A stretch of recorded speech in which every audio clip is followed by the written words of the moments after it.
Bismillah. Saya bismillah. Bismillah. Yo, bismillah. Ila hadratin Nabi al-Mustafa sallallahu alaihi wasallam wa alihi at-tahirin wa ashabihi al-kiram. Al-Fatiha.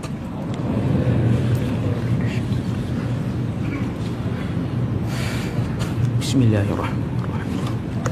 Alhamdulillahi rabbil alamin. Ar-Rahmanir Rahim. Iyyaka na'budu wa iyyaka nasta'in. Ihdinas siratal mustaqim. Siratal ladzina an'amta 'alaihim ghairil maghdubi 'alaihim.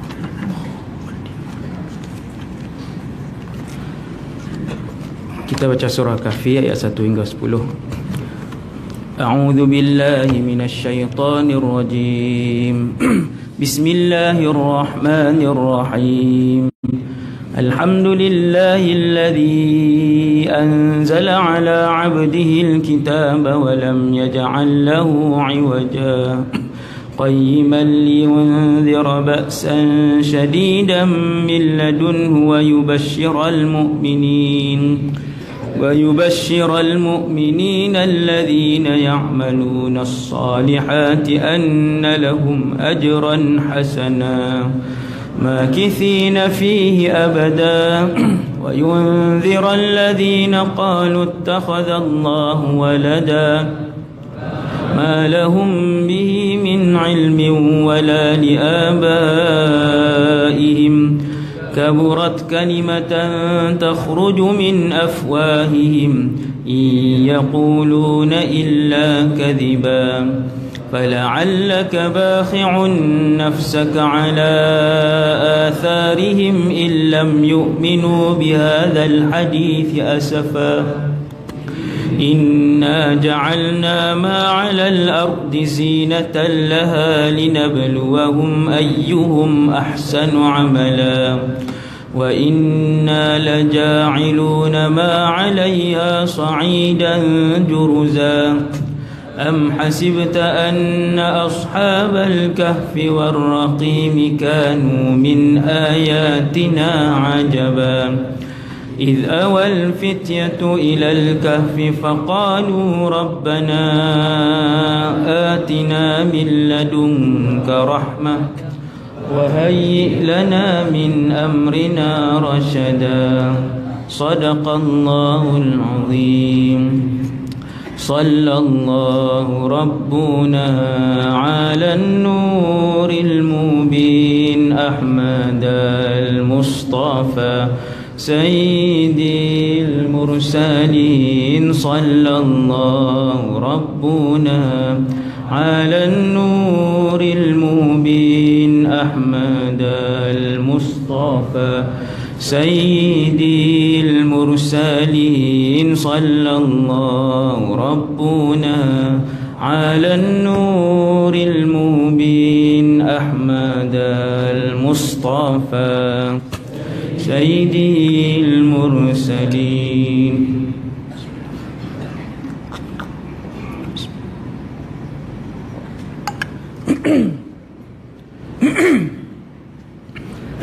Assalamualaikum warahmatullahi wabarakatuh.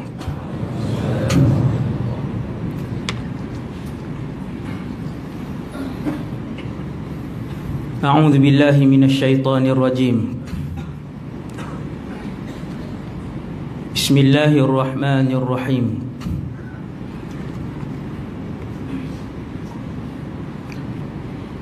Alhamdulillahi rabbil alamin. Wassalatu wassalamu ala asyrafil anbiya'i wal mursalin Sayyidina wa habibina wa syafi'ina wa qurrati a'yunina Muhammad ibn Abdillahil amin.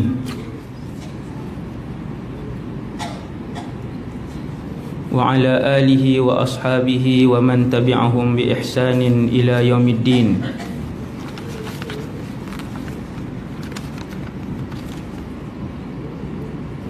ولا حول ولا قوة إلا بالله العلي العظيم. ولا حول ولا قوة إلا بالله العلي العظيم ولا حول ولا قوة إلا بالله العلي العظيم أما بعد. Pertama sekali nawaitul i'tikaf fi hadzal masjid sunnatan lillahi ta'ala. Radina billahi rabba, kami redha Allah Tuhan kami, wa bil islami dina, kami juga redha bahawa Islam cara hidup kami,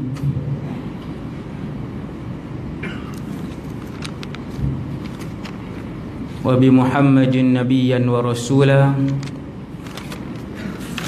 seterusnya kami redha bahawa Muhammad sallallahu alaihi wasallam seorang nabi dan rasul. Alhamdulillah, syukur kepada Allah Subhanahu wa taala, sekali lagi dapat berada di dalam rumah Allah. Dan hanya saja mereka yang dipilih oleh Allah akan sentiasa diundang berulang-ulang kali untuk main dan duduk dalam rumah Allah Subhanahu wa taala sebagai tetamu Allah Tabaraka wa taala. Dan malam ni insya-Allah kita akan melihat satu perbahasan dengan izin dan taufik daripada Allah tentang beberapa i'tiqad yang dipegang oleh Wahabiyah ataupun kumpulan yang menamakan diri mereka dengan Salafiyah ataupun dengan nama yang terbaru kumpulan Sunnah. Perbahasan dia terlalu luas dan terlalu banyak perbahasan dia. Saya ambil satu tajuk sahaja pada malam ni. Satu tajuk sahaja yang mempunyai perbezaan yang besar di antara i'tiqad Wahabiyah dan juga i'tiqad Ahli Sunnah wal Jamaah, Asy'ariyah dan Maturidiyah. Bila saya sebut Ahli Sunnah wal Jamaah merujuk kepada Asy'ariyah dan Maturidiyah, seperti mana yang telah pun disepakati oleh para ulama sejak 1000 tahun yang lalu lebih. Kita Ahlus Sunnah wal Jamaah dianggotai, majoriti di dalamnya ialah Asy'ariyah dan Maturidiyah. Jadi tuan-tuan yang dirahmati Allah sekalian, antara sudut dan juga i'tiqad yang mempunyai perbezaan yang besar kita dan juga i'tiqad Wahabiyah ialah tentang tauhid tiga.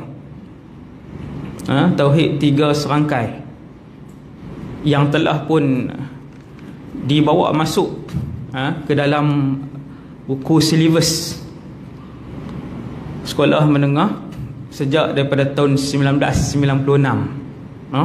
Dah terbawa masuk ke dalam tu. Jadi tauhid tiga ni disebut dengan nama tauhid uluhiyah, rububiyah dan asma wa sifat. Jadi tauhid tiga yang saya nak bentang malam ni ialah tauhid bagi aliran Wahabi. Yang tu kena jelas lah, bukan ni bukan tauhid, bukan tauhid yang pegangan kita ni, dan bukan yang dipegang oleh para ulama kita. Pembahagian tauhid kepada tiga jenis ini adalah satu pembahagian yang muncul pada zaman Imam, paling awal sekali Imam Ibn Taymiyah, yang kita dah cerita sikit pada bulan lepas, yang wafat pada tahun 728. Dialah ulama Islam pertama yang membahagikan tauhid kepada tiga, yang berbunyi uluhiyah, rububiyah asma wa sifat. Yang pembahagian tu dialah orang yang pertama sekali, dan dia menghuraikan apakah yang dimaksudkan dengan uluhiyah, rububiyah dan juga asma wa sifat ni. Jadi Al-Imam Ibn Taymiyah wafat tahun 728 Hijrah tu, beliaulah ulama pertama yang membuat pembahagian ini, dan kemudian pembahagian ini ditolak oleh majoriti ulama Islam sejak daripada pembahagian tauhid ini diperkenalkan. Tu dulu kita nak intro macam tu dulu, Kenapa majoriti ulama tolak? Ulama kurun ke-8 tolak, ulama-ulama kurun ke-9 tolak, ulama-ulama kurun ke-10 tolak. Majoriti tolak pembahagian ni, sampailah dia dihidupkan kembali dengan besar-besaran pada tahun lebih kurang 1206, iaitu tahun saya sebut tu tahun kewafatan Syekh Muhammad bin Abdul Wahab, yang kita sebut pada bulan lepas. Beliau lah, Syekh Muhammad Abdul Wahab ni lah, dialah yang pergi gali balik dalam buku Imam Ibn Taymiyah, kemudian dia perkenalkan balik pendekatan tauhid ni, dan akhirnya tauhid ni dikembangkan oleh ulama-ulama Wahabiyah sampailah ke seluruh dunia Islam lah, dan sampailah masuk ke dalam Malaysia ni.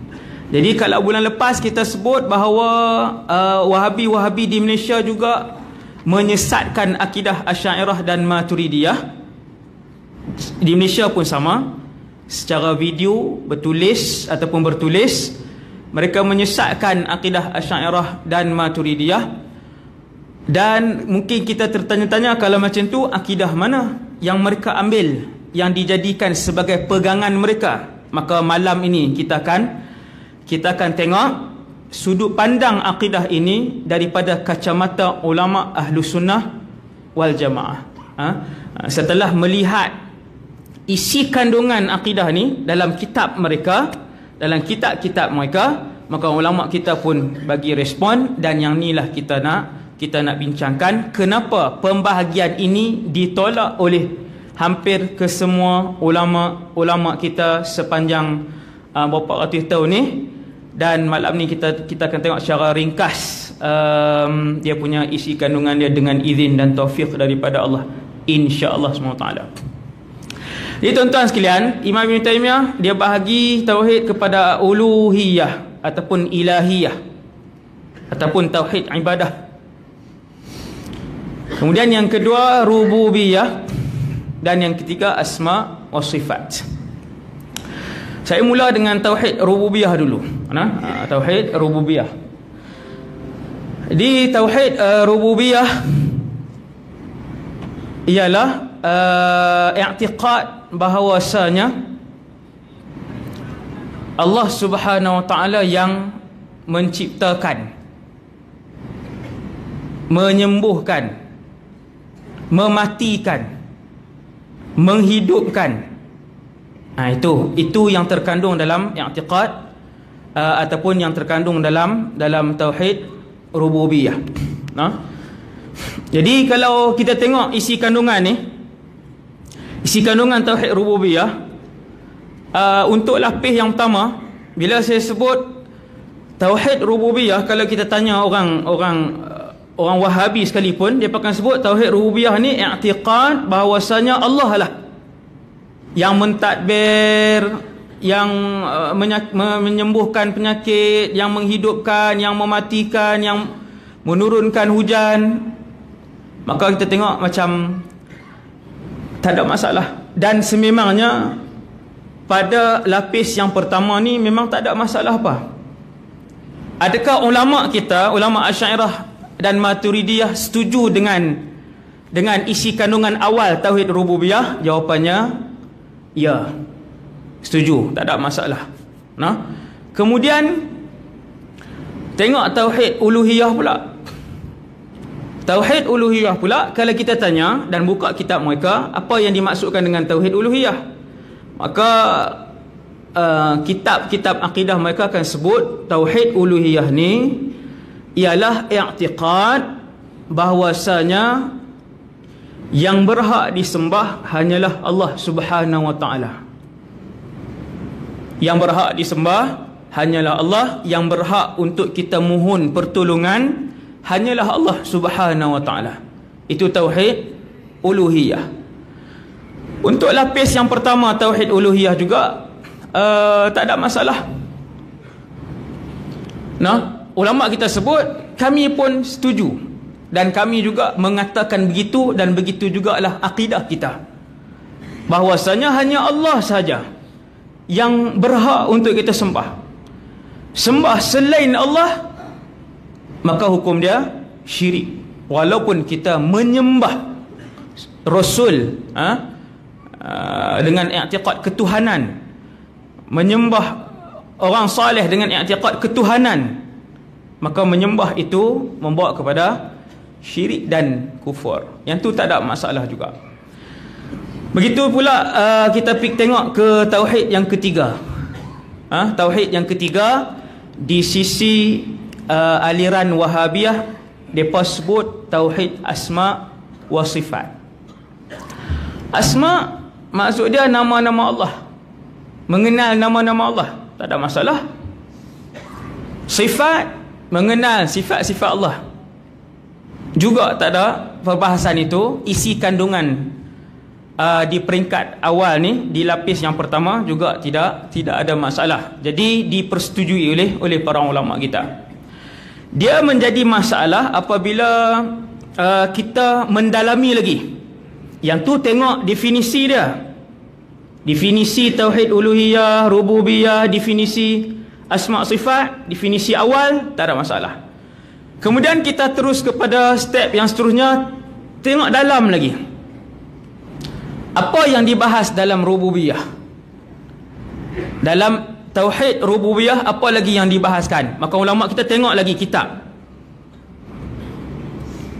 yang menerangkan tentang rububiyah. Ulama kita, ulama Asy'ariyah dan Maturidiyah, tengok dalam tauhid rububiyah, untuk lapis yang kedua dia jadi masalah. Sebab Imam Ibn Taymiyah, Syekh Muhammad Abdul Wahab dan ulama-ulama Wahabi luar dan dalam Malaysia mengatakan bahawa dalam tauhid rububiyah ini ada satu perkara, iaitu tauhid rububiyah diperolehi, dipunyai, dimiliki oleh orang Islam dan orang bukan Islam. Tang ni masalah. Tang ni bila masuk dalam sikit, semua ulama kita tolak. Hampir kesemuanya menolak. Masuk lapis kedua. Dah nampak lah? Bila masuk lapis kedua, mereka sebut tauhid rububiyah ini juga dimiliki oleh orang bukan Islam. Disebut oleh Syekh Ibn Taymiyah dan juga Syekh Muhammad Abdul Wahab dan ulama-ulama mereka. Iaitu, macam mana maksudnya? Maksudnya macam ni. Maksudnya orang bukan Islam juga ada tauhid rububiyah. Macam mana ni? Orang Islam memang ada tauhid rububiyah, orang bukan Islam juga ada i'tiqad tauhid rububiyah. Awal-awal lagi akal kita sebut macam mana iman dengan tauhid, iman dan kekufuran duduk satu tempat. Apabila dia sebut bukan Islam pun ada tauhid rububiyah, iaitu orang bukan Islam juga beriktikad bahawasanya Allah lah yang menurunkan hujan, yang memberikan rezeki, yang menggerakkan sekian, yang menyembuhkan, yang mematikan. Maka kata mazhab aliran Wahabi ni, akidah tauhid rububiyah, dia berkata di dalam rububiyah orang bukan Islam pun ada tauhid rububiyah. Tetapi tauhid rububiyah sahaja tidak dapat menyelamatkan mereka. Maksudnya dia ni, tuan-tuan pergi kat Ustaz Wahabi mana-mana yang tuan-tuan tahu dah kan, baru ni pun keluar pula senarai pula lagi, Selangor buat keluar pula tuan-tuan. Kalau tuan-tuan duk tanya kan, siapa ustaz, tengok laman web Selangor, 17 orang pula yang dikeluarkan. Tanya, siapa akan sebut akidah kami salaf, Kalau kita tanya mazhab akidah apa? Akidah salaf. Tuan-tuan, akidah Ibn Taymiyah lah tu. Akidah bila dia sebut akidah salaf tu akidah Ibn Taymiyah. Tuan-tuan, jadi bila tanya tauhid rububiyah ini, adakah orang bukan Islam juga ada tauhid rububiyah? Dia akan jawab ya. Bukan Islam juga ada tauhid rububiyah. Apa dalil? Ada beberapa ayat Al-Quran yang digunakan oleh mazhab Wahabiyah untuk kata orang bukan Islam ada tauhid rububiyah. Yang paling popular ialah ayat Al-Quran surah Luqman ayat 25. Allah sebut, wala in sa'altahum man khalaqas samawati wal arda la yaqulunna Allah. Wahai Muhammad, kalau kamu tanya orang kafir Mekah, siapakah yang ciptakan semua langit dan bumi? Tengok orang kafir akan jawab apa? La yaqulunna Allah. Dia akan jawab Allah. Kan tauhid? Maksudnya mereka percaya yang menciptakan langit Allah. Orang bukan Islam termasuk pada zaman Rasulullah, musyrikin Mekah pada zaman Nabi, orang-orang musyrikin pada zaman Nabi, orang-orang musyrikin sebelum zaman Nabi, orang-orang musyrikin selepas zaman Nabi. Mereka ni pun kalau tanya siapa yang buat bumi? Allah.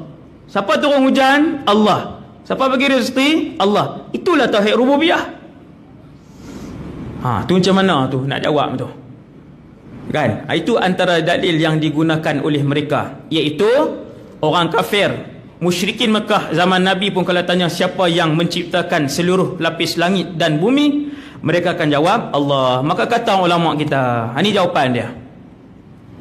Ulama kita jawab, yang dijawab oleh orang musyrikin itu, yang mereka katakan itu bukan di atas dasar keyakinan, akan tetapi itu hanyalah yang disebutkan dengan mulut saja, di mulut saja.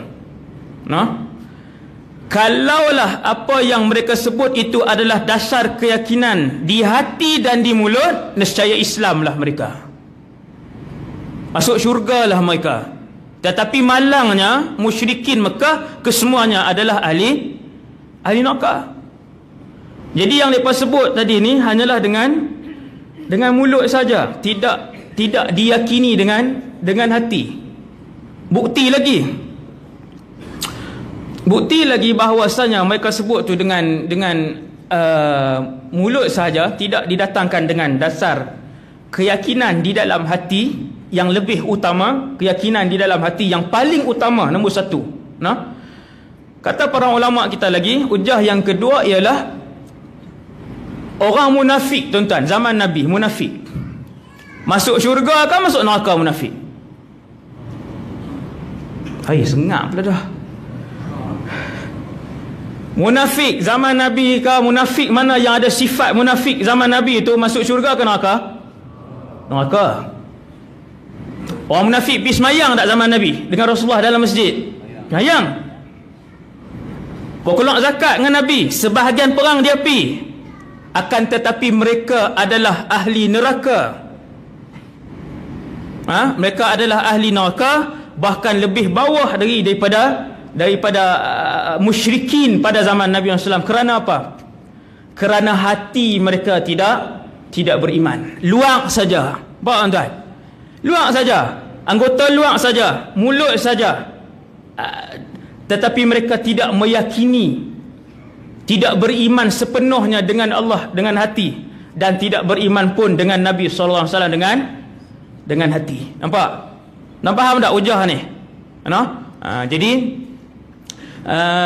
kita nak jawab balik kepada orang yang mereka yang menjadikan hujah bahawa musyrikin pada zaman Nabi dan bukan zaman Rasulullah ada tauhid rububiyah, sebab mereka sebut bahawasanya alam ini ditadbir oleh Allah. Maka i'tiqad itu adalah pandangan yang salah, i'tiqad yang salah yang ditolak oleh majoriti ulama kita berdasarkan dalil tadi ni, tuan-tuan. Jadi munafiqun walaupun dia semayang, mulut dia mengucap dia tetap ahli neraka. Bila cukup sifat munafik pada dia, sebab hatinya tidak beriman. Yang paling penting adalah hati. Kemudian tuan-tuan yang dirahmati Allah sekalian, cuba tuan-tuan tengok, ketika mana satu orang Islam diancam untuk dibunuh, ancaman bunuh, diberi pilihan sama ada untuk kafir ataupun dibunuh. Satu orang Islam diancam sama ada murtad ataupun dibunuh. Maka sekiranya orang Islam tu dia buat pilihan untuk hanya sebut kafir di mulut dia saja, dalam keadaan hati dia beriman kepada Allah, maka ketika dia diancam untuk dibunuh, pistol sudah diletakkan di kepalanya, tangan atau kakinya sudah diikat dan sedia untuk ditolak daripada bangunan yang tinggi, dia diberi pilihan murtad ataupun satu lagi, dibunuh. Maka waktu tu dia boleh pilih untuk murtad dengan mulut dia sahaja, dalam keadaan hatinya tenang dengan Islam. Tuan-tuan, tenang dengan Islam. Benda ni berlaku pada seorang sahabat yang bernama Ammar ibn Yasir. Sahabat Ammar bin Yasir, ibu dan ayah dia dibunuh di hadapan dia. Ayah dia Yasir, mak dia Sumayyah. Tuan-tuan, 3 beranak, kena ikat, kena siksa hari-hari. Di Mekah, Nabi tak ada kuasa, dan duit pun kalau nak bebaskan semua banyak, tak mampu nak merdekakan. Maka Nabi kata, sabran ala Yasir, fa inna maw'idakumul jannah. Bersabarlah, sabran maf'ul mutlaq mansub, bersabarlah, isbir sabran, wahai keluarga Yasir, sesungguhnya bagi kalian adalah perjanjian untuk diberikan syurga. Waktu orang kafir Quraisy tanya ayah dia, nak keluar daripada Islam ke ataupun nak dibunuh, ayah dia pilih yang paling tinggi, iaitu mati syahid. Mati syahid pun dibenarkan, lalu dibunuh. Kemudian mak dia Sumayyah, wanita pertama yang mati syahid, nak murtad ataupun mati kan. Maka dipilih oleh mak dia yang tertinggi, oleh ibu dia, untuk mati syahid. Sampai giliran Ammar nak murtad atau mati syahid, maka Ammar memilih untuk menyebut ketika itu dengan mulutnya, dengan mulutnya kalimah kufur. Lalu para sahabat, lalu dia dibebaskan, dia dilepaskan. Itu macam mana? Jumpa Nabi. Bila berjumpa dengan Rasulullah, maka Nabi pun bagi tahu bahwasanya Ammar ibn Yasir masih lagi beriman, kerana hatinya tetap beriman dengan Allah dan juga tetap beriman dengan Rasulullah sallallahu alaihi wasallam. Selepas Sayyidina Ammar bagi tahu, ya Rasulullah, hatiku tetap beriman kepada Allah dan Rasulnya.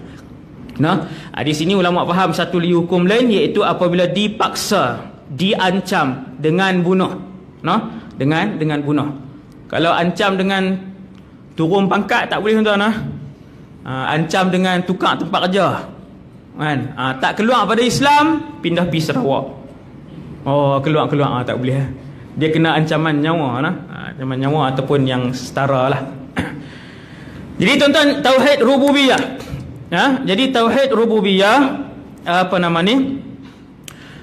bagi kita, ulama kita Ahlus Sunnah wal Jamaah kata tauhid rububiyah tak boleh berada pada orang bukan Islam. Dia hanya orang Islam saja. Bagaimana tauhid dan kemudian kesyirikan berada dalam satu tempat, dan dan ada lagi lain dalil yang lain yang akan kita bacakan sebentar lagi, insya-Allah. Okey. Kemudian yang tu tauhid rububiyah. Masalah dia di situ. Dia bermasalah di situ. Kemudian tauhid uluhiyah. Tauhid uluhiyah, tadi kita dah terang, tauhid uluhiyah ialah tauhid iaitu i'tiqad bahwasanya yang berhak disembah hanyalah Allah. Yang berhak untuk kita pohon hanyalah Allah Subhanahu wa taala. Dan dalam tauhid uluhiyah ni menjadi masalah apabila bertawassul dengan nabi, bertawassul dengan orang soleh, ketika itu akan dihukum syirik. Tawassul. Dalam akidah Wahabiyah, dalam akidah aliran Wahabiyah ini, bila satu orang dia bertawassul dengan orang soleh ataupun bertawassul dengan nabi, sebahagian ulama Wahabiyah menghukumkan syirik. Dekat sini bahaya. Di sini perbezaan di antara kita ahli sunnah wal jamaah dengan i'tiqad Wahabi yang bahaya ni, sebab dia melalui pembahagian tauhid ini dia mudah untuk mengkafir dan mensyirikkan orang. Benda tawassul je, sedangkan tawassul ini diterima oleh hampir kesemua ulama kita sejak 1200 tahun yang lalu. Bukan 1200, 1400 tahun yang lalu, apabila para sahabat sendiri bertawassul di antara satu sama lain. Sahabat tawassul di antara satu sama lain. Dalam satu hadis, dalam satu hadis yang sahih, ada seorang buta, ni dalil. Ada seorang buta, waktu tu sahabat ada, antara sahabat yang ada waktu tu Uthman ibn Hunayf radhiyallahu anhu. Saya sebut nama kat tuan-tuan, siap. Sahabat ni dia buta, dia mai ke Nabi. Dia kata, ya Rasulullah, boleh tak doa kepada Allah? Ni tuan-tuan boleh belajar ni, yang ni. Ni diajarkan oleh Rasulullah sallallahu alaihi wasallam. Ya Rasulullah, saya buta, boleh tak doakan kepada Allah untuk kembalikan pandangan mata saya? Nabi kata, fatasbir, boleh tak kamu bersabar dan Allah berikan kepada kamu syurga? Kemudian dia kata, ya Rasulullah, laisa li qaid. Ya Rasulullah, tak ada siapa bawa aku. Tuan-tuan, orang yang tak boleh tengok ni, dia nak pergi kedai, nak makan tengah hari, nak pergi kerja, dia nak pergi semayang Jumaat, dia nak pergi, kan, saya pun ada kawan, susah tuan-tuan, tiap-tiap kali nak keluar mesti kena teksi. Setiap kali ada urusan apa, tiap-tiap kali, kalau sehari 2 kali keluar, 2 kali teksi. Jadi sahabat ni dia minta ke Nabi, ya Rasulullah, boleh tak doa kepada aku? Dia kata bila Nabi minta dia bersabar, Allah akan gantikan dengan syurga. Dia kata, ya Rasulullah, susah sebagainya. Maka Nabi pun beritahu kat dia, pergi ambil wuduk. Ini hadis tawassul sahih, diterima pakai oleh para ulama sejak 1400 tahun yang lalu. Pergi ambil wuduk, semayang 2 rakaat, tuan-tuan. Kemudian berdoa, Allahumma inni as'aluka, ya Allah, aku bermohon kepadamu. Tuan-tuan, Nabi ajak minta siapa? Minta ke Allah. Perantaraan siapa? Perantaraan Rasul. Wa atawajjahu ilaika binabiyyika nabiyyir rahmah. Nampak tuan-tuan? Ni siapa ajak ni sebut ni? Nabi SAW. Di sinilah sekali lagi Imam Ibn Taymiyah, Syekh Abdul Wahab, Muhammad Abdul Wahab melanggar apa nama ni, sesuatu yang hampir kepada ijma'. Ijma' ulama, hampir kepada ijma' keharusan bertawassul ini, kebolehan bertawassul ni. Jadi Nabi ajak, Nabi kata berdoa, Allahumma inni as'aluka, ya Allah, aku pohon pada kamu. Ni minta pada Allah. Wa atawajjahu ilaika binabiyyika Muhammad nabiyyir rahmah, dan aku bertawajuh kepadamu dengan nabimu Muhammad Nabiyyir Rahmah, iaitulah Nabi Rahmat. Tuan-tuan, yang ni nama dia tawassul. Kesemua ulama menamakan sirah ini, ayat ini dengan sirah tawassul. Kemudian apa? Ya Muhammad. Nabi ajak dia sebut ya Muhammad. Ini yang istighatsah ni. Istighatsah ni yang akan dikafirkan oleh ulama Wahabi. Kalau kita sebut istighatsah, tambah pula kalau sebut nama Nabi, masih ada lagi khilaf di kalangan ulama mereka, kan. Kalau sebut dengan orang soleh yang lain, itu memang syirik, kafir. Nabi ajak lelaki ni sebut ya Muhammad, bukan ya Allah, ya Muhammad. Ini nama dia istighatsah. Inni atawajjahu bika ila rabbi, aku membawa kamu kepada Tuhanku, aku bertawajuh denganmu kepada Tuhanku, fi hajati litiqda, untuk supaya hajat aku ditunaikan, iaitulah sekian sebut. Ambil air semayang solat sunat 2 rakaat, berdoa dengan doa yang sama, tuan. Berdoa dengan doa yang sama. Allahumma inni as'aluka wa atawajjahu ilaika binabiyyika nabiyyir rahmah ya Muhammad, inni atawajjahu bika ila rabbi fi hajati lituqda. Kemudian sebut kita punya hajat kita, lepas semayang. Tuan-tuan yang dirahmati Allah, kata Uthman ibn Hunayf, kami pun lihat selepas dia ambil wuduk, dia solat, dia berdoa, kemudian lelaki itu pun keluar seakan-akan dia tidak pernah buta sebelum tu. Nampak? Tu dengan keyakinan, dengan penuh keyakinan dan sebagainya. Kemudian berlaku lagi perkara yang sama selepas kewafatan Rasulullah. Maksudnya bukan zaman Nabi hidup saja, bukan waktu Nabi hidup saja. Benda ni daripada sini kesemua ulama kita faham, kesemua ulama kita, ulama ahlu sunnah wal jamaah faham, harus untuk bertawassul dengan Rasulullah ketika Nabi hidup dan selepas Nabi wafat. Kerana dalil ini am. Dalil tu am. Nabi tak khususkan pun. Kemudian selepas Nabi wafat, ada satu peristiwa, satu orang laki-laki zaman Sayyidina Uthman, dia nak jumpa Sayyidina Uthman. Sayyidina Uthman sibuk. Dia pergi, Sayyidina Uthman sibuk. Dia pergi, Sayyidina Uthman sibuk. Akhirnya dia jumpa dengan seorang sahabat, nama Uthman juga, Ibn Hunayf. Sahabat Uthman Ibn Hunayf. Masih cepat masa ni, kita cepatkan. Sebab saya nak tengok slide ni pula. Tuan. Jadi laki ni bila jumpa dengan sahabat Sayyidina Uthman bin Hunayf, laki ni kata, aku nak jumpa Uthman, tak boleh, banyak kali dah pergi. Maka Uthman bin Hunayf ajak dia. Dia kata, pergi ambil semayang. Semayang 2 rakaat, berdoa Allahumma inni. Dengan doa ni juga dia ajak. Dia sahabat, dia juga tahu doa ni, dia ajak. Maka laki-laki ni dia pergi ambil wuduk, semayang 2 rakaat, dia pun berdoa. Kemudian dia pergi depan pintu Sayyidina Uthman, ketuk pintu, akhirnya masuk, ditunaikan hajat dia. Tuan, zaman zaman Sayyidina Umar, ni cerita tawassul, yang diharam dan disyirikkan.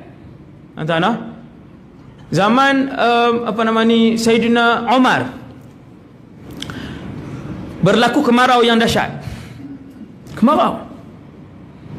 Sayyidina Uthman panggil semua orang Islam keluar. Laki-laki, perempuan, tua, muda, kaya, miskin, keluar dengan binatang, keluar dengan anak-anak, apa semua, pakai baju diterbalikkan, nak semayang istisqa. Kemudian bila nak berdoa, Sayyidina Uthman panggil. Nabi tak ada. Satu orang sahabat yang ada hubungan darah daging dengan Nabi SAW, disayangi oleh Rasulullah, dia pun sayang Nabi, rapat dengan Nabi. Nama sahabatnya Abbas ibn Abdul Muttalib. Siapa dia, tuan-tuan? Pak menakan ke sepupu? Pak boleh jawab, boleh balik. Abbas ibn Abdul Muttalib. Sayyidina Umar panggil Sayyidina Abbas ibn Abdul Muttalib. Dia pegang tangan Sayyidina Abbas, ponakan Nabi ni. Yang ni rapat, Nabi sayang dia, dia pun sayang Nabi. Sayyidina Abbas, bukan Abdullah bin Abbas, Abbas bin Abdul Muttalib. Kata Sayyidina Umar, Allahumma, ya Allah, inna kunna natawassalu ilaika binabiyyina. Dulu kami selalu bertawassul dengan Rasulullah. Tawassul, berperantarakan Rasulullah. Nak minta apa pun, ya Allah, dengan Rasulullah SAW, bertawassul dengan Nabi.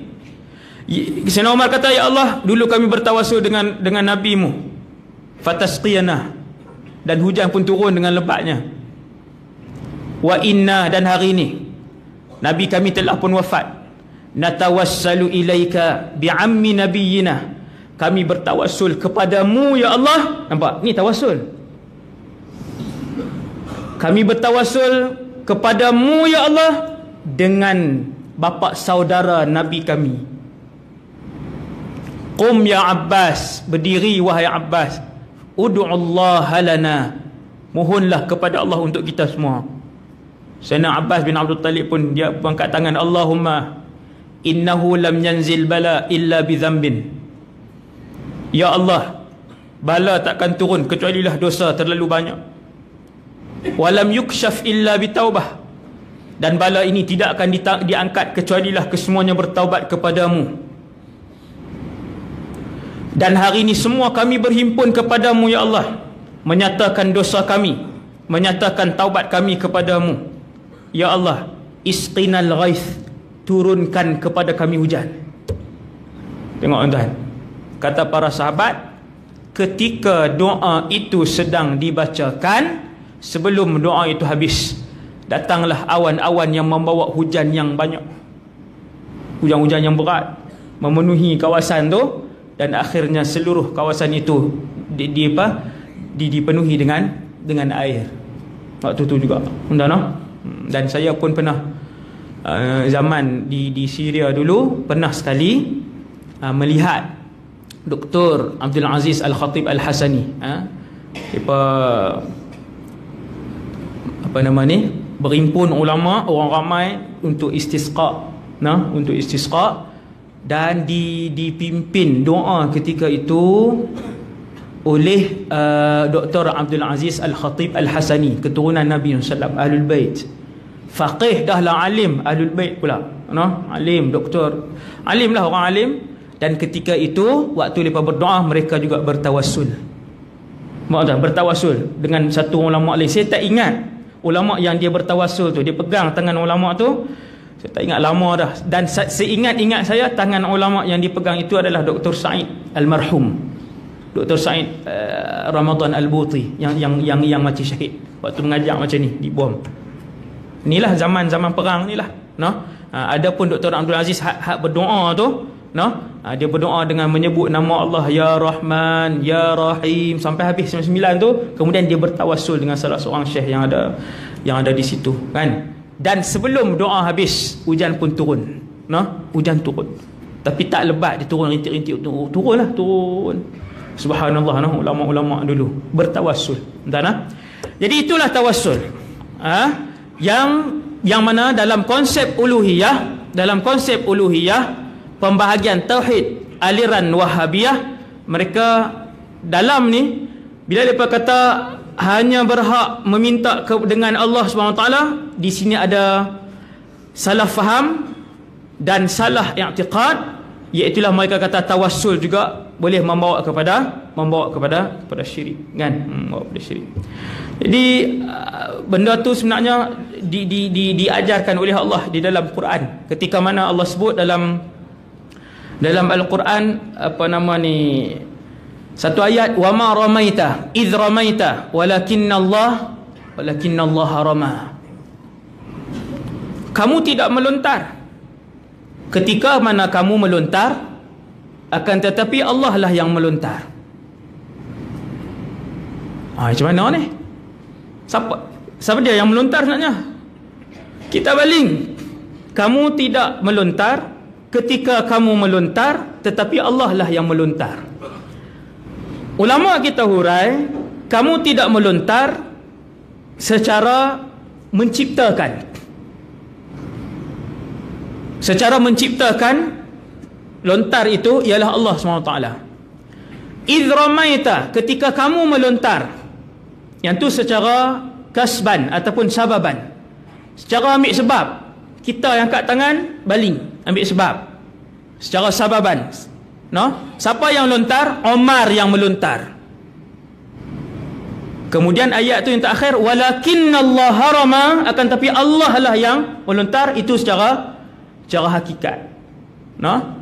Secara sebab kita ambil batu baling, secara hakikat Allah Subhanahu Wa Taala yang melontar.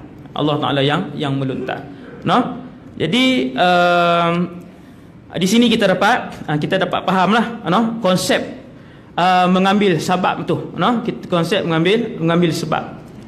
Kalaulah menisbahkan, orang kata apa, sesuatu kesembuhan kepada makhluk jadi syirik, maka Nabi SAW pun ajak dalam banyak hadis Nabi menisbahkan kepada makhluk kesembuhan, iaitu Nabi kata al-habbatus sauda shifaa'un likulli da' illa al-maut.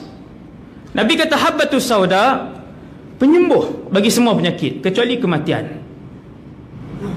Nabi menyandarkan kesembuhan kepada makhluk berdasarkan tauhid uluhiyah. Pembahagian 3 serangkai ni tauhid uluhiyah, ketika menyandarkan kepada makhluk maka jadi syirik. Maka ulama kita jawab yang tu secara sebab, macam baling tadilah. Sebab tu Allah sebut idh ramaita, ketika kamu baling. Itu secara sebab. Walakinnallaha rama, akan tapi cara hakikat Allah yang baling. Samalah juga secara sebabnya, yang menyembuhkan itu ialah habbatus sauda, cara sebab, dan cara hakikat yang menyembuhkan ialah Allah Subhanahu Wa Taala. Maka terbatal sekali lagi i'tiqad tauhid uluhiyah ni, nah. Sebab tu dia ditolak oleh ulama kita, nah. Okey, kemudian yang terakhir sekali tauhid asma sifat, nah. Tauhid asma sifat ni tadi saya sebut kepada tuan-tuan, tauhid asma sifat iaitu mengenal nama-nama dan sifat-sifat Allah Subhanahu Wa Taala. Di mana masalahnya? Tak ada masalah, kan? Dia jadi masalah apabila datang sifat-sifat di dalam Al-Quran melalui ayat-ayat yang tidak jelas. Maknanya ayat-ayat yang belum jelas, maknanya yang memiliki banyak kemungkinan. Maka ketika itu aliran Wahabiyah memilih untuk mentakwilkan, untuk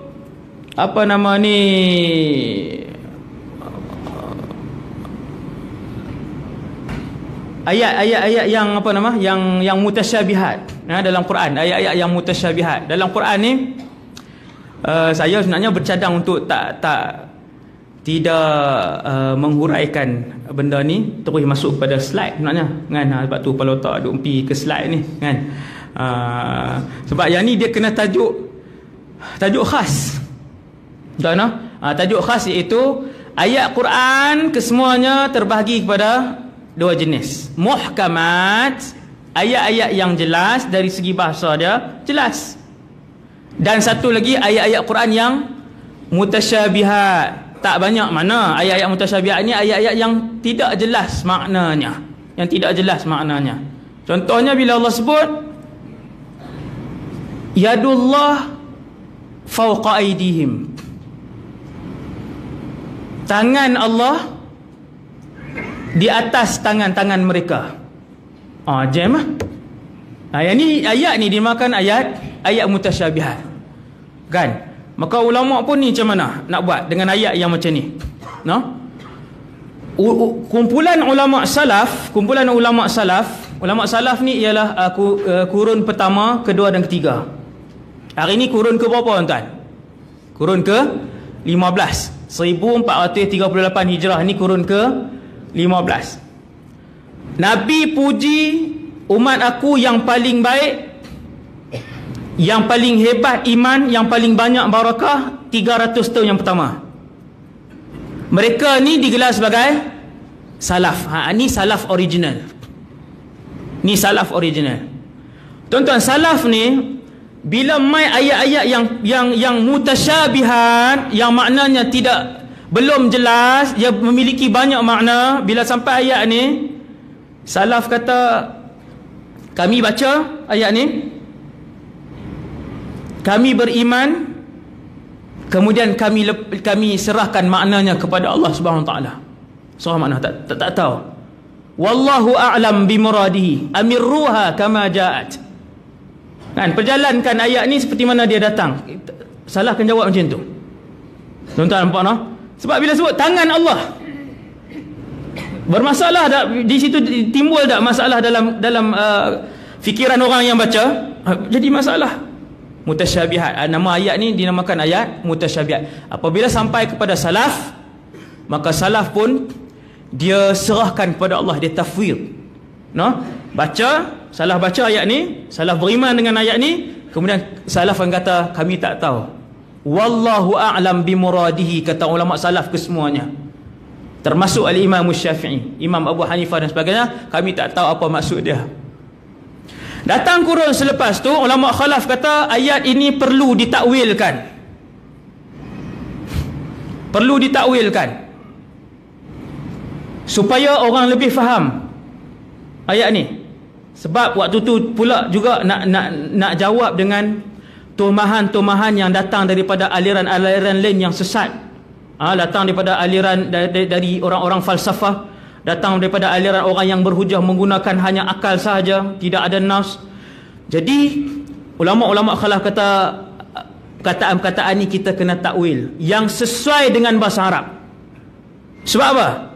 Sebab Al-Quran turun dengan bahasa Arab.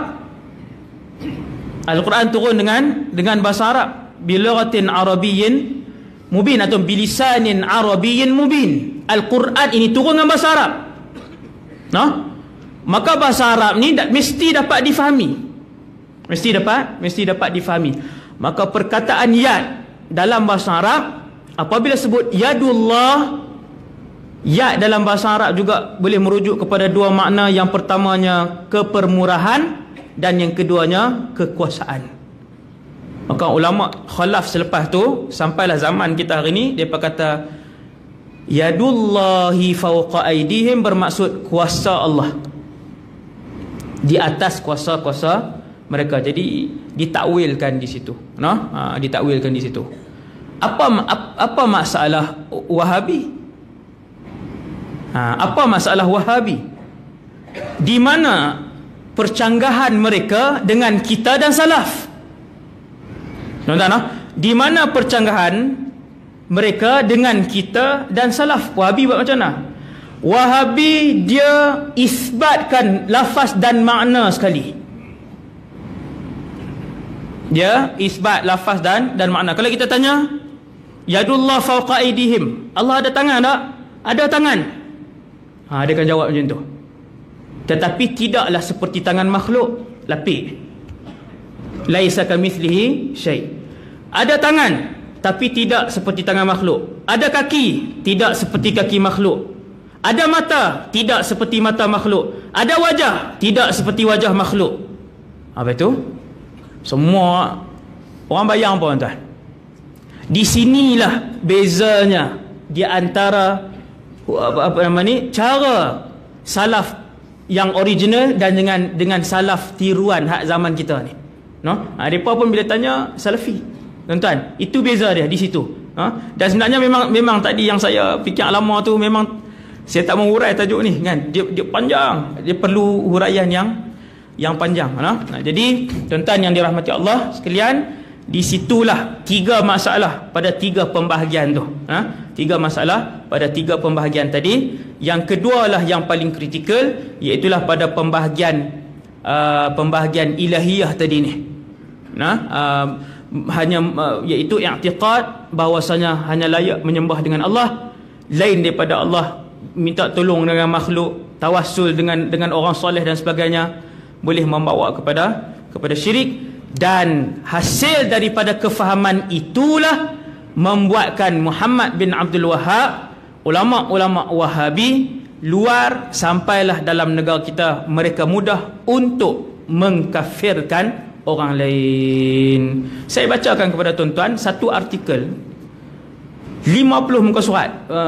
Kita buka ni apa, buka dah ke? Mana AJK masjid? Kita nak guna slide.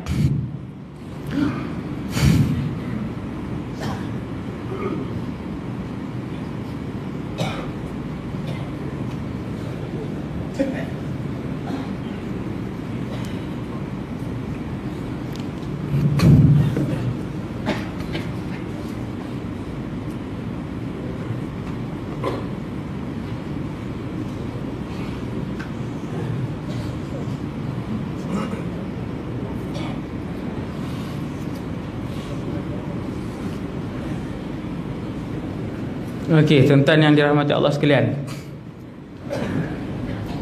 Mana dia ni? Dia tak buka semua.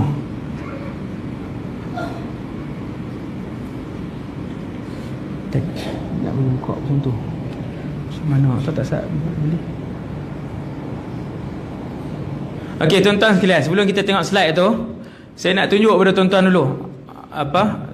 Semangat lepas pakat kali ikut Nur dah, tak tengok saya dah. Biasakan noh. Saya tengok dia nak niat dia boleh buka semua tu bagi besar ke tak apa dah tu boleh noh. Besar tu. Tuan-tuan sekalian. Ni saya nak baca kat tuan-tuan sikit je. Tu okey. Okey, kita tengok tu. Saya.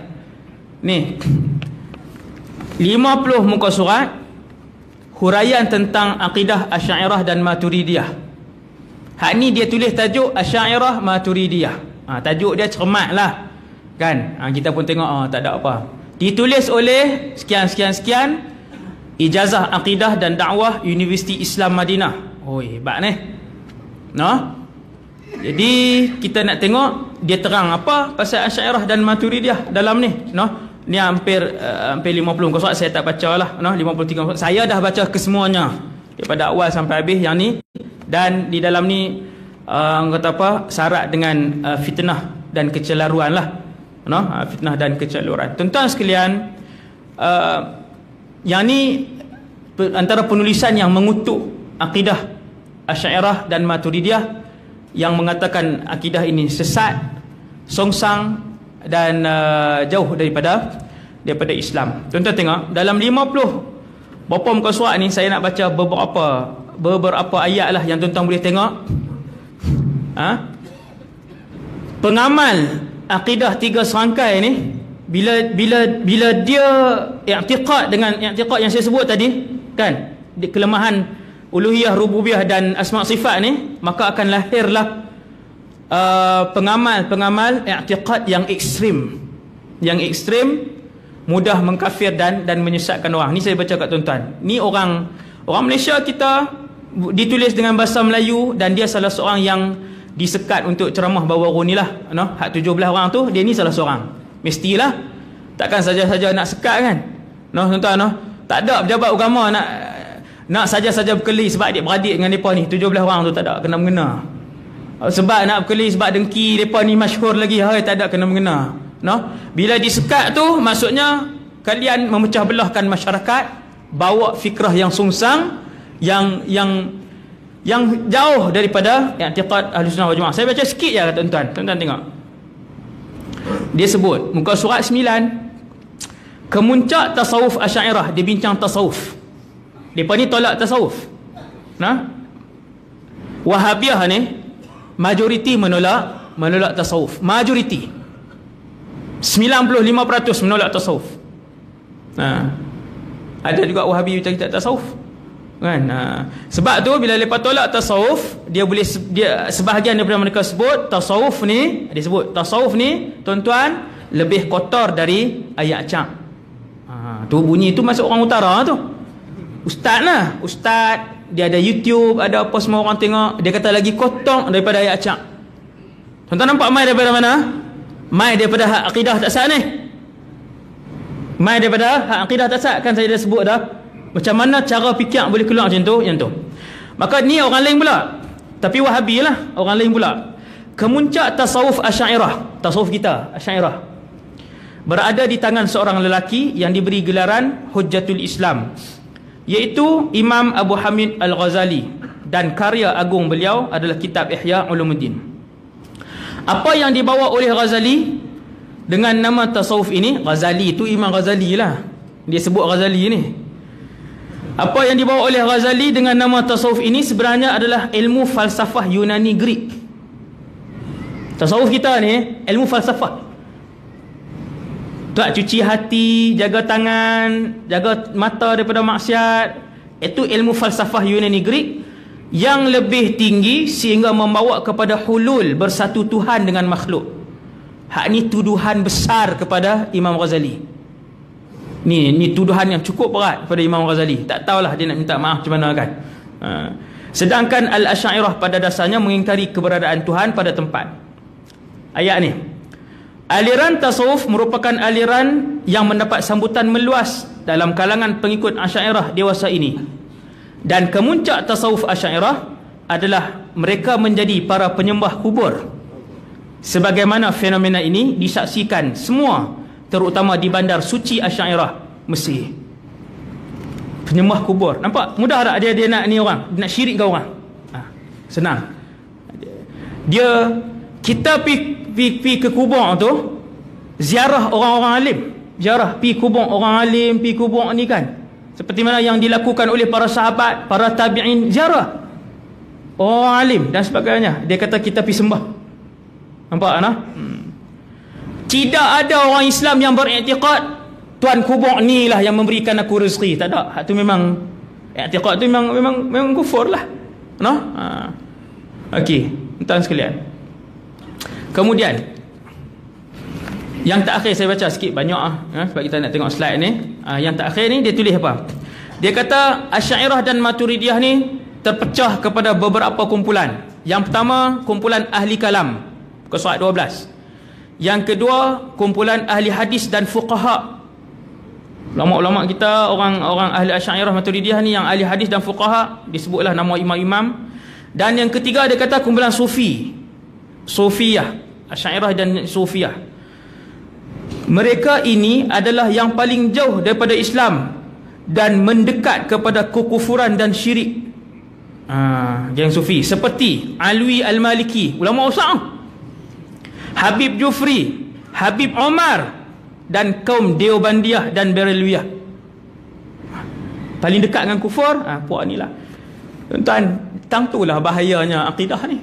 Cara pembahagian tu, kemudian cara pembahagian di lapis awal tak ada masalah. Bila dia turun lapis kedua tu, cara dia memahami, mengambil barakah, cara dia memahami bertawassul, yang diharuskan oleh majoriti ulama Islam ribuan tahun, dia kata haram, dia kata syirik, dia kata bid'ah.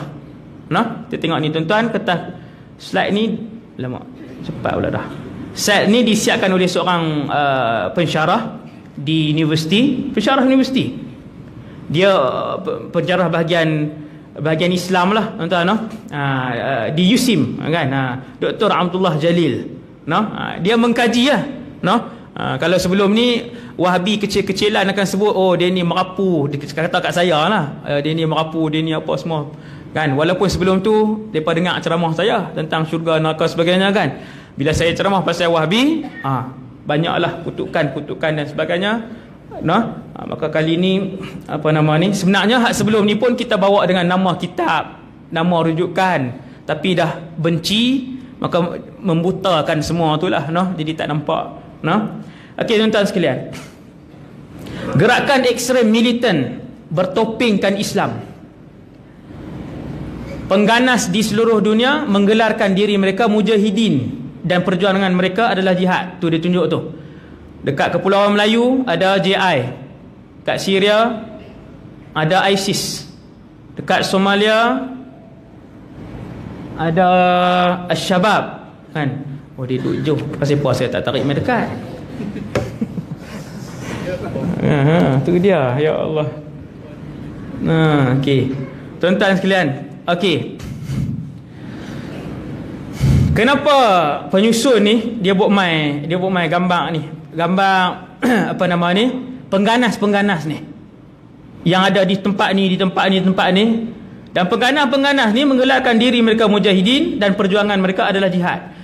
Kesemua pengganas ni tuan-tuan, ISIS, JI, Syabab, Kaedah apa semua ni, mereka dikeluarkan oleh para ulama di negara mereka masing-masing bahawa mereka ini bukanlah mujahidin. Ini semua ni di negara masing-masing. Adakah ada persatuan ulama yang benar? Ulama-ulama mengeluarkan mereka, termasuklah ISIS di Syria juga dikeluarkan oleh para ulama, dan mereka ni sebenarnya bukan mujahidin. Pengganas ni, ayo kita tengok apa akidah mereka, apa fahaman mereka, apa dorongan mereka. Apa tu? Apakah dasar akidah kumpulan jihad militan di bawah? Kenapa bendera mereka sama atau hampir sama? Mengapa timbul di negara-negara Islam? Dia lawan dengan orang Islam. Dia perang dengan siapa tuan-tuan? JI perang dengan siapa? ISIS perang dengan siapa? Syabab perang dengan siapa? Kumpulan-kumpulan ni Ansaruddin, Boko Haram di Nigeria perang dengan siapa? Dengan orang Islam. Israel buat tapi.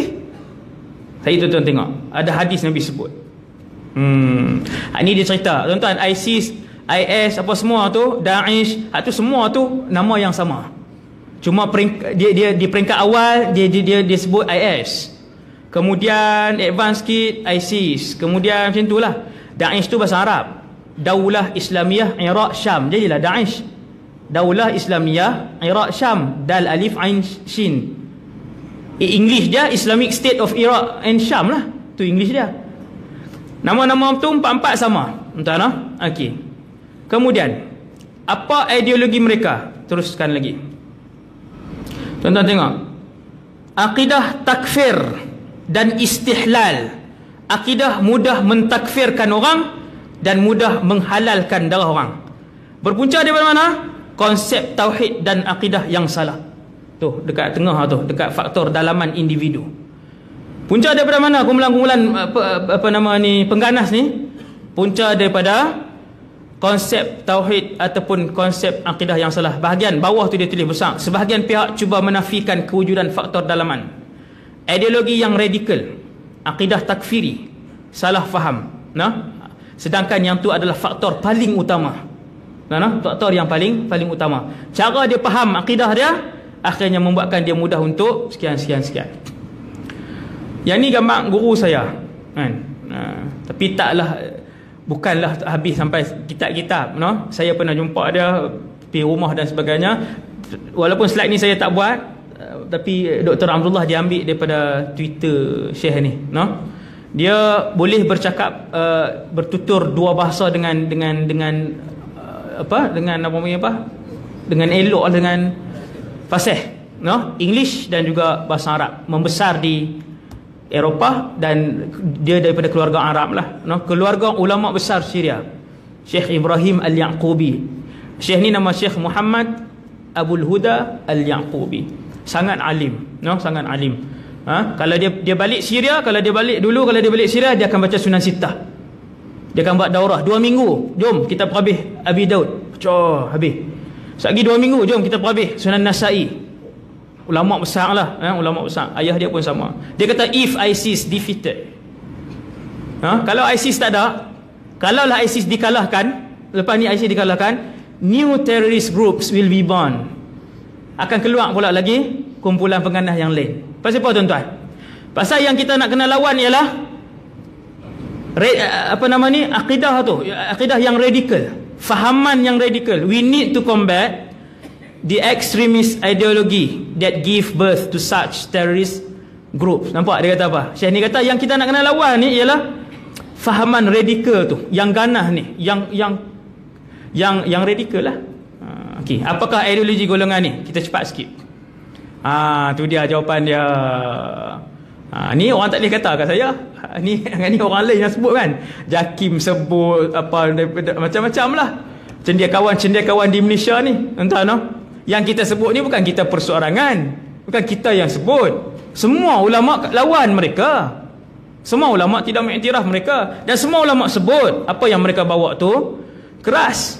Majlis Fatwa Kebangsaan menyatakan bahawa ideologi mereka adalah Salafi Wahabi. jihadi, irhabi. Itu nama penuh tu. Salafi sebab nak bagi tahu depa namakan diri mereka Salafi. Wahabi nama asal. Jihadi hak kelompok hak lebih kepada jihad ni, no? Irhabi yang ganas ni. Okey, kemudian seluruh dunia Islam di Tunis ada universiti terkenal Jamiah Zaituna, di Mesir apa semua, kebanyakan ulama-ulama Islam sekarang berhadapan dengan kumpulan radikal ini. Syekh di Tunisia, Syekh Muhaddith, Syekh Farid Al-Baji, dia pun juga sedang berhadapan dengan kumpulan ni di sana. Ni macam-macam lah hak luar negara lagi, banyak yang sebut pasal Wahabi. Tuan panjang tuan boleh tengok, tuan boleh ambil tengok dan buka sendiri baca. Tu masuk di Singapura termasuk juga 2014 persaksian ulama Sunni di Iraq. Tuan tengok dia kata apa? Mufti besar Iraq, Khalid Al-Mullah, 300 orang tuan-tuan disembelih golongan Salafi, Al-Qaedah dan ISIS. Salafi, Al-Qaedah, ISIS yang akidah dia akidah Wahabiyah, hak saya terangkan tadi. Mai pada situ. Ni semua bukti ni, dengan bukti ni, bukan cakap saja. No? Syekh Adil Kalbani, dia dahulunya imam Masjidil Haram. Salah seorang Masjidil Haram ni ramai, saya rasa 8 ke berapa orang, ramailah imam dia. Yang ni salah seorang, Syekh Adil Kalbani. Setelah dia mengeluarkan kenyataan ISIS is a true product of Salafism and we must deal with it with full transparency. Nampak dia kata apa? No? Sebenarnya yang ni daripada kita, dia kata. Daripada kita. Nampak tu? They draw their ideas from what is written in our own books. Idea ISIS ni, dia kata, waktu tu panas lah, memang panas lah waktu ni. Waktu ni dia dipanggil, macam-macam lah, dipanggil sana, session TV pun panggil buat kenyataan kenapa sebut macam ni sebagainya. Dia kata from our own principle, dia kata tindakan ISIS yang kita tengok yang ganas hari ni sebenarnya diambil daripada buku kita. Kita mesti terima dengan hati yang terbuka, kan? Kena terima hakikat tu. Dan sekarang ni tak jadi imam je haram dah lah, no? Dah dia sebut macam tu, Syekh Adil Kalbani. Entah no? 2010 kajian para ulama Azhar di Mesir, yang ni terjemahan hak Arab dia ni.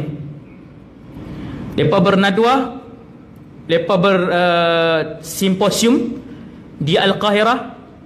Depa berhimpun ulama-ulama besar di Mesir, bukan saja daripada Al-Azhar, daripada bidang-bidang lain sama, berhimpun dan berbincang tentang Wahabiyah. Tuan-tuan boleh tengok ni, tuan-tuan boleh baca. Dalam satu simposium di Kairah, para ulama dan pakar menegaskan Al-Wahabiyah adalah satu ancaman terhadap Islam dan dunia. Para ulama Azhar dan pakar-pakar dalam bidang kajian gerakan Islam menegaskan bahawa sesungguhnya Wahabiyah adalah merupakan satu pemikiran, fahaman dan gerakan musuh yang paling berbahaya bagi umat Islam dan dunia, dan ia tidak kurang bahayanya berbanding gerakan Zionis. Dia bawa sampai ke situ, tuan. Bukan kita saja di Malaysia saja ni, tuan. Ulama-ulama kita satu dunia dah bincang dah. Apa pemikiran yang dia bawa, pendekatan yang dia bawa, dan di mana bahaya dia. Ni daripada tahun bila mereka dah bincang dan keluarkan resolusi-resolusi ni, tuan. Okey, kemudian yang ni di Malaysia lah, khabar kita di Malaysia, hapuskan ideologi Salafi jihadi, perangi ancaman Daesh. Dan mai daripada mana? Kita baca hak kuning tu. Dalam menangani ancaman ideologi Salafi jihadi Daesh ini, juga umat Islam di Malaysia wajib berpegang teguh kepada fahaman Ahlus Sunnah wal Jamaah dari segi fikahnya mazhab Syafi'i dan akidahnya kepada aliran Asy'ariyah dan Maturidiyah. Nampak tuan? Ra'i mazhab ni, dah mazhab ni diisytiharkan di bumi Malaysia untuk dipegang, jangan dibawa masuk mazhab luar. Tambahan pula, bila awak masuk hak lain yang luar, nampak sangat memecah belahkan. Ambil pandangan terpencil mazhab lain. Duk ambil pi sebut paha tak aurat, ambil pandangan mazhab kata tak payah qada semayang, ambil pandangan mazhab. Ini rumah Syafi'iyah, ini rumah negara, ini rumah aliran Syafi'iyah. Negara ini adalah rumah kepada mazhab fiqh Syafi'iyah, aliran Asy'ariyah, kan. Jadi tuan-tuan sekalian, kita tengok lagi. Yang ni kita baca. Kajian membuktikan pegangan tauhid yang dipopularkan oleh Imam Ibn Taymiyah dan Muhammad bin Abdul Wahab. Nampak tuan-tuan? Sama macam saya terang dasar. Yang menjadi asas kepada doktrin takfiri yang dipegang teguh oleh anggota militan Daesh dan Jemaah Islamiyah. Pandangan serta fatwa. Apa dia tu? Tak nampak pula dah ni pun.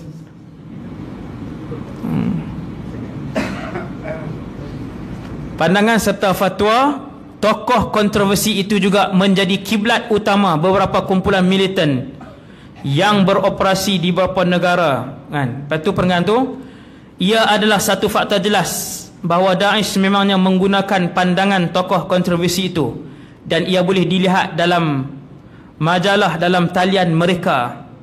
Majalah dalam talian kah? Kemudian apa nama ni, perenggan bawah tuan-tuan. Ni saya baca ni supaya tuan-tuan tengok bahawa di Malaysia ni alhamdulillah banyak pihak yang dah berbahas tentang benda ni, yang sebut tentang bahaya aliran dan juga akidah tiga serangkai ni. Fellow kanan kajian pemikiran ekstrem Institut, kalau saya salah baca tegur tuan-tuan. Ni kan nampak kan ni, Institut Kajian Strategik Islam Malaysia, IKSIM, Ahmad Al-Muhammadi Muhammad Osman berkata, fakta itu boleh ditemui dalam Fatwa Al-Kubra dan Mustadrak. Sampai bawah. Menurutnya, tepi itu, pendekatan keras Ibn Taymiyah dalam ijtihadnya dimanfaatkan sepenuhnya oleh militan Daesh dalam membenarkan tindakan kezaliman mereka terhadap individu yang tidak sependapat dengan perjuangan kumpulan itu. Nampak tuan-tuan? Okey, kemudian Nabi tak ada apa dah. Kat sini dia baru tulis akidah tauhid 3 Wahabi, Salafi dan tauhid Hakimiyah serta implikasinya. Tuan-tuan yang dirahmati Allah, ini dia punya tangga dia. Mula dengan bid'ah dengan tabdi'. Kan mula dah di Malaysia. Bid'ah tabdi'. Kemudian takfir. Takfir pun dah masuk dah. Asy'ariyah sesat. Cakap boleh berani, penulisan boleh pada berani. Seterusnya naik tangga tu istihlal. Menghalalkan darah, habis. Dah kafir, halalkan darah. Kemudian apa dia? Wala dan bara, dia taat kepada pimpin dia, akhirnya jihad dan istishhad. Ni tauhid 3 serangkai tadi ni. Rububiyah, uluhiyah, asma wa sifat. Patutnya buka tang ni senang kan. Tadi ni waktu saya duduk terang pada tuan-tuan tu. Tuan-tuan tengok tauhid rububiyah. Bawah tu apa masalah dia? Menjadikan orang kafir sebagai orang bertauhid, sedangkan tauhid dan syirik tidak berkumpul. Kemudian apa lapis kedua? Tidak memerangi golongan musyrikin. Tengok dia perang di mana? Dia lawan orang Islam. Lepas ni pun peringkat seterusnya, lepas kafir bid'ah, perang orang Islam. Rupanya Nabi sebut dalam Bukhari Muslim, Nabi kata antara ciri-ciri khawarij yang akan keluar di akhir zaman, yaqtuluna ahlal Islam wa yada'una ahlal awthan. Mereka ni akan perang dengan orang Islam dan meninggalkan perang dengan penyembah berhala. Hadis riwayat Imam Bukhari, Muslim dan lain-lain. Sebab tu tuan-tuan tengok, pengganas-pengganas yang lahir daripada pemikiran ini, aliran ni, diperang dengan apa? Mau orang Islam. Dia mula dengan tabdi', bid'ah, takfir, kafir, istihlal, perang. Tuan-tuan, ini yang kita tak mau. Yang ni yang sedang dikawal. Bukan saja-saja kita bercakap untuk saja nak keling orang, tak ada masa nak bergaduh dengan orang, kan? Tapi bahaya di sini, tuan-tuan. Okey, ni dia tunjuk pada satu kumpulan ni, dia menggunakan kitab Syekh Muhammad Abdul Wahab, kan? ISIS dalam Twitter dah, dia pun ada Twitter lah, tuan-tuan. zaman hari ni kan. Dia gunakan kitab Syekh Muhammad bin Abdul Wahhab, Syekh Muhammad bin Abdul Wahhab, tuan-tuan yang dirahmati Allah sekalian, dalam kitab dia mengkafirkan ramai orang Islam yang lain. Ni tuan-tuan boleh baca di sini. Di sini saya baca kepada tuan-tuan. Di sini ada ayat yang dia mengkafirkan orang Islam. Saya baca. Lil Imam Al-Mujaddid. Ni buku ni karangan Syekh Muhammad bin Abdul Wahhab, Kashfus Syubuhat. Lil Imam Muhammad Al-Mujaddid Muhammad bin Abdul Wahhab rahimahullah. Buku ni karangan Imam Mujaddid, dia panggil Mujaddid lah, Muhammad bin Abdul Wahhab rahimahullah. Wa hiya risalatun saghirah al-hajm. Sebuah buku yang kecil tetapi besar faedahnya. Radda fiha Syekh rahimahullah. Syekh mengkritik beberapa syubhah ahli batil minal musyrikin, di kalangan orang musyrik.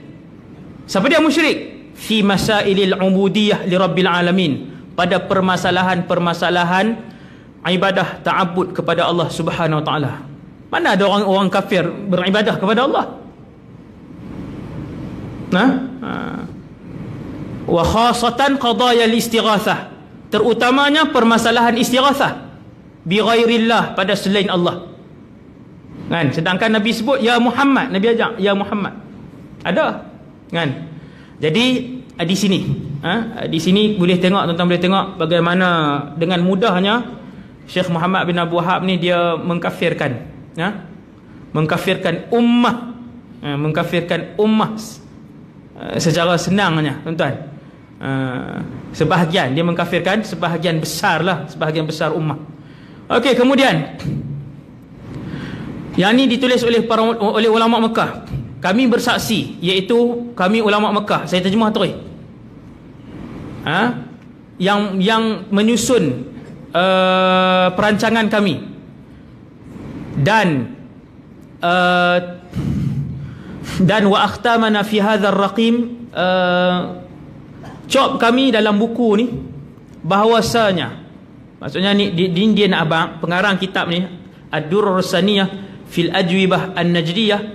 Pengarang kitab ni dia nak abang, dia dan semua ulama-ulama yang lain mengaku bahawa anna hadzal din, agama yang dibawa dan dikembangkan oleh Muhammad bin Abdul Wahhab ini dan dibantu oleh Imamul Muslimin Sa'ud bin Abdul Aziz, iaitu untuk mentauhidkan Allah dan menafikan syirik seperti mana yang disebutkan dalam kitab ini, itulah adalah kebenaran yang tidak ada lagi keraguan padanya. Dan apa yang berlaku, tuan-tuan tengok merah tu, merah ni saya tunjuk dengan panah-panah tu. Wa annama waqa'a, dan apa yang telah pun berlaku selama ini di Mekah dan Madinah, sabiqan, selama ini di Mesir, Syam, Syria, Jordan, semua ni, minal bilad ilal an, sampailah hari ini, min anwa'i syirk, kesemuanya adalah syirik. Siapa yang mai buat pembaharuan, yang bawa akidah? Syekh ni, Syekh Muhammad Abdul Wahhab, dia bergandingan dengan Sa'ud bin Abdul Aziz. Hak duk berlaku selama di negara-negara ni, di Mekah, Madinah, Mesir, Syam, semua ni banyak berlaku jenis-jenis syirik berlaku, annahu al-kufr al-mubih lid-dam, kufur mengharuskan darah, harta, dan wajib berada kekal selama-lamanya dalam neraka. Syirik lah maksudnya. Okey, tuan-tuan tengok. Okey, saya tak mau baca banyak lagi lah yang lain. Tuan-tuan, ni pun dia lagi. Yang ni Syekh Muhammad Abdul Wahhab, dia sebut di sini orang kafir zaman Nabi lebih ringan syirik dia daripada orang Islam pada zaman hari ini, pada sebahagian orang Islam pada zaman hari ini. Tuan-tuan, ini yang disebutkan secara jelas. Orang kafir pada zaman Rasulullah syiriknya lebih ringan daripada sebahagian orang Islam yang ada pada zaman ni. Teruk lagi syirik hak zaman hari ini ni pada orang Islam. Dia panggil musyrikin. Dia panggil musyrikin. Hasbunallah wa ni'mal wakil. Tuan-tuan, ayat ni tuan-tuan bukan saya seorang saja faham, bukan doktor ni seorang saja faham, seluruh umat Islam, seluruh dunia Islam. Ulama-ulama Islam mereka faham ayat yang ditulis ni. Yang ditulis, yang ada buku ni. Lepas tu habislah definisi Wahabi. Yang ni kitab-kitab yang menolak Wahabi 935 dah cukup lah. Lepas tu apa nama ni, habis apa yang perlu kita lakukan peringkat individu, pastikan kita mempunyai fahaman agama yang berdasarkan ahli sunnah wal jamaah, akidah ahli sunnah wal jamaah, Asy'ariyah, fiqh mazhab Syafi'i, tasawuf Imam Ghazali. Al-Ghazaliyah tu Imam Ghazali lah. Hak dia kata ni tak sah ni. Hak muka surat tu kata tu. Kan? Dahsyat lah. Lepas tu di peringkat keluarga, perhatikan perubahan sikap dan ideologi. Cepat membid'ahkan, kafir sesama muslim. Memang ni dalam keluarga dah ada ni. Dalam keluarga contoh yang saya bawa tu. 10 orang, 20 orang dia ada satu orang. Kan? Tak mau. Di Langkawi ada satu ustaz. Sebut bilah kan? Tersebut bilah. Berlaku ahli keluarga dia pagi raya berlaku nak pergi buat benda bid'ah siapa dia tak ziarah kubur kan, dia ajak bid'ah neraka haram. Jadi kalau dia sebut tu, dia tak ada khilaf, kena ikut dia, lain pada dia neraka. Kalau dia berlapang dada macam ulama-ulama lain buat, mudah kan, berlapang dada khilaf tak, ni dia tak khilaf, bid'ah haram, dosa, kena i'tiqad macam dia. Tang tu ekstrim, tang tu yang ekstrim, tang tu yang ditolak oleh ulama kita. Jadi hati-hati dalam keluarga. Bermudah-mudah dalam hukum, bermudah-mudah dia semua hak dia buat main, bermudah-mudah. Boleh pegang Quran, tak ada ayat semayang, haid boleh baca Quran, banyak macam-macam dia buat main. Yang ni permasalahan-permasalahan yang berlaku, yang sampai kepada kita, yang berlaku dalam banyak keluarga, kecelaruan dan keadaan tadi ni. Walhamdulillahirabbil alamin. Takat tu dulu apa nama ni, ceramah pada malam ni. Lama sungguh pada malam ni, tak mai dah bulan depan. Cukup ni cover kan. InsyaAllah kalau ada kesempatan kita akan sambung nanti tajuk lain pula lah, tajuk lain CD ketiga pula. InsyaAllah yang baik daripada Allah, lemah dan kurang daripada diri saya sendiri. Aku qali hadza astaghfirullahal azim li wa lakum. Subhanakallahumma wa bihamdika asyhadu an la ilaha illa anta astaghfiruka wa atubu ilaik. Bismillahirrahmanirrahim. Innal insana lafi khusr illa alladhina amanu wa amilus solihati wa tawassaw bil haqqi. Bismillahirrahmanirrahim. Alhamdulillahi rabbil alamin, wassalatu wassalamu ala asyrafil anbiya'i wal mursalin wa ala alihi washabihi ajma'in. Allahumma 'allimna ma yanfa'una, ya Allah ajarkanlah ilmu yang bermanfaat pada kami. Wanfa'na bima 'allamtana, ya Allah manfaatkanlah ilmu yang Kau curahkan pada kami. Wazidna 'ilman wa 'amalan wa ikhlasan fi hayatina, ya Allah tambahkanlah kepada kami ilmu, amal, ibadah dan keikhlasan dalam kehidupan kami. Wassallallahu ala sayyidina Muhammad wa ala alihi wasallam. Walhamdulillahirabbil alamin. Assalamualaikum warahmatullahi wabarakatuh.